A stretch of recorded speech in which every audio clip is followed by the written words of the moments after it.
और इंडी गठबंधन के तमाम नेताओं के द्वारा फैलाए गए अफवाहों के बाद यूपी के सीएम योगी आदित्यनाथ की कुर्सी की अटकलों पर अब ताला लग चुका है। और ऐसा हम क्यों कह रहे हैं, इस रिपोर्ट के जरिए आपको समझाते हैं। मुख्यमंत्री योगी आदित्यनाथ जी जैसा दूसरा मुख्यमंत्री है क्या? तो जब देश का नेता हमारा दुनिया का सबसे शक्तिशाली, प्रभावशाली, और प्रदेश के हमारे मुख्यमंत्री जब पूरे देश के मुख्यमंत्रियों की तुलना होती है, उसमें सबसे अच्छा काम उनकी अगुवाई में किया जा रहा है। इस बयान से अखिलेश यादव बौखला गए। केशव की जुबान से बाबा की प्रशंसा समाजवादी पार्टी को पच नहीं रही। लगता है 100 विधायक लाओ सरकार बनाओ के प्लान पर पानी फिर गया है। दूसरा ये कि इस बयान से साफ हो गया कि यूपी बीजेपी में चल रही खटपट का अंत हो चुका है, या ये कहें कि बीजेपी नेतृत्व के बोल्ड डिसीजन का असर देखने लगा है। यही वजह है कि उपचुनाव से पहले केशव प्रसाद मौर्य बाबा के नाम के कसीदे पढ़ रहे हैं। मुख्यमंत्री योगी आदित्यनाथ जी जैसा दूसरा मुख्यमंत्री है क्या?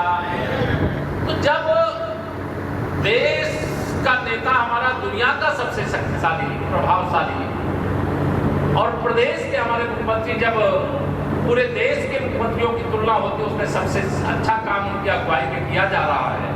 नाम मत लिया करो, वो कुछ है ही नहीं। वो क्या है, मुख्यमंत्री डांट देंगे तो अभी चुप हो जाएंगे 2 मिनट। सच्चाई है, मुझे किसी ने बताया कि अगर वो डांट दे मुख्यमंत्री जी तो पता ही लगेगा वो डिप्टी सीएम है कौन। नहीं मानते आप, पता कर लेना। यूपी में योगी का डंका बजता है, ये बात किसी से छिपी नहीं है। पिछले 8 सालों से योगी निरंतर यूपी को विकास के पथ पर दौड़ाने की कोशिश कर रहे हैं और इसका भान बीजेपी के केंद्रीय नेतृत्व को भी है। यही वजह है कि पीएम मोदी भी योगी की लगातार तारीफ कर रहे हैं। आज पूरे यूपी की जनता कह रही है, यूपी प्लस योगी बहुत है उपयोगी।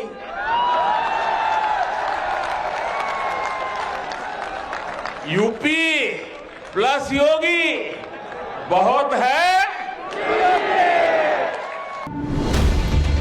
ऐसे में सवाल ये है कि केशव योगी को बॉस बता रहे हैं तो अखिलेश यादव को मिर्ची क्यों लग रही है? सवाल ये भी है कि क्या केशव के बयान से विपक्ष के प्लान को बड़ा धक्का लगा है? और सबसे बड़ा सवाल ये है कि उपचुनाव से पहले केशव समझ चुके हैं बिना योगी जीत पाना मुश्किल है। और एक मां से बड़ा कोई योद्धा नहीं होता है, ये साबित कर दिया है महाराष्ट्र की एक मां ने। क्योंकि इससे समझा जा सकता है कि जब बच्चे पर कोई मुसीबत, कोई संकट आता है तो सबसे पहले मां ही सामने खड़ी होती है। देखिए इसी से जुड़ी ये रिपोर्ट।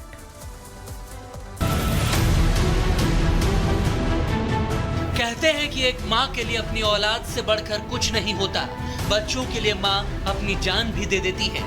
ऐसा कई बार हो चुका है और आज एक बार फिर बेटे की रक्षा करती एक माँ का वीडियो सामने आया है। जब बेटे पर कुछ लोगों ने तलवार से हमला कर जान लेने की कोशिश की तो देखिए कैसे माँ हमलावरों को खदेड़ने लगी। इस घटना का वीडियो सोशल मीडिया पर वायरल हो रहा है। घटना महाराष्ट्र के कोल्हापुर के जयसिंहपुर इलाके की है। यहाँ मामूली कहासुनी के बाद 2 लोगों के बीच विवाद बढ़ गया।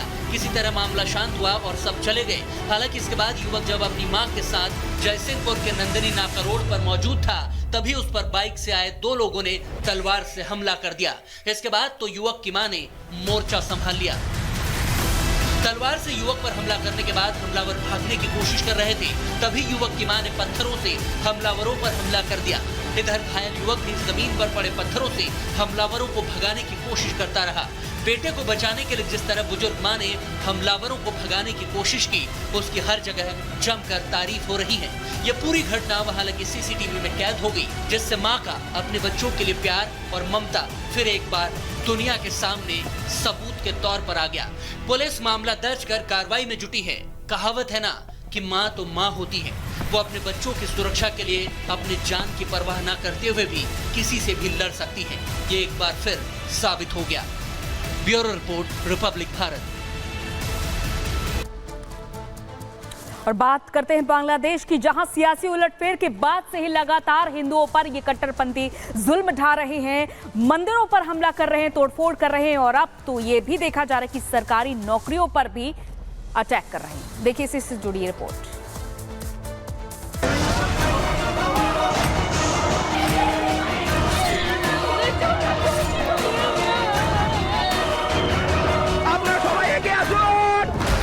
बांग्लादेश में शेख हसीना के तख्ता पलट के बाद एक बार जो हालात बिगड़े वो 15 दिन बाद बद से बदतर होते जा रहे हैं। खास तौर पर उन अल्पसंख्यक हिंदुओं के लिए जिनका सिर्फ एक अपराध है कि वो हिंदू हैं।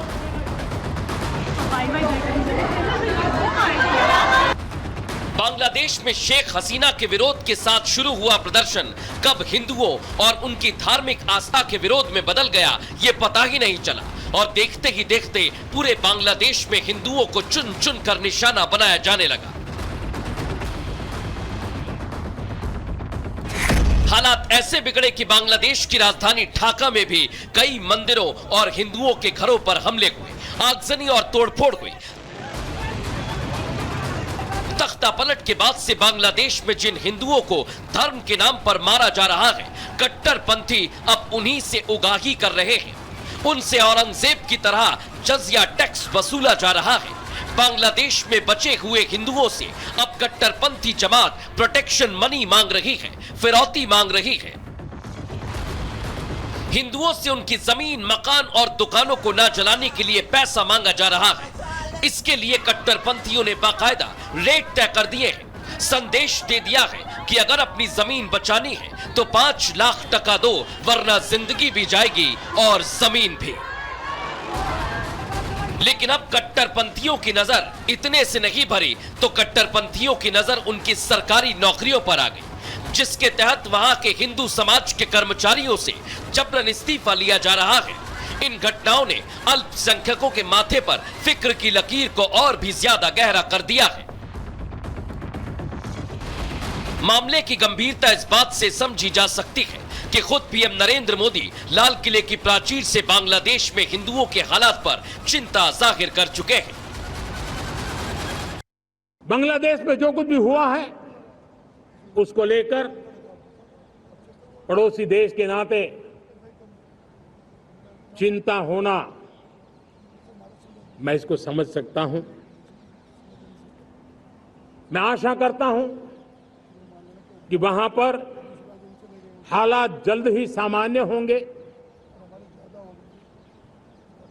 खास करके 140 करोड़ देशवासियों की चिंता कि वहां हिंदू, वहां के अल्पसंख्यक, उस समुदाय की सुरक्षा सुनिश्चित हो। पड़ोसी मुल्क में रह रहे हिंदू और बाकी अल्पसंख्यकों की सुरक्षा को लेकर चिंता बढ़ गई। संकट सिर्फ इतना नहीं जो दिख रहा है, समस्या उससे भी बहुत बड़ी और ज्यादा है। यही वजह है कि भारत ही नहीं बल्कि हर वो देश इस स्थिति पर चिंतित है जो अल्पसंख्यकों के हितधारक हैं। Bureau report, Republic Bharat.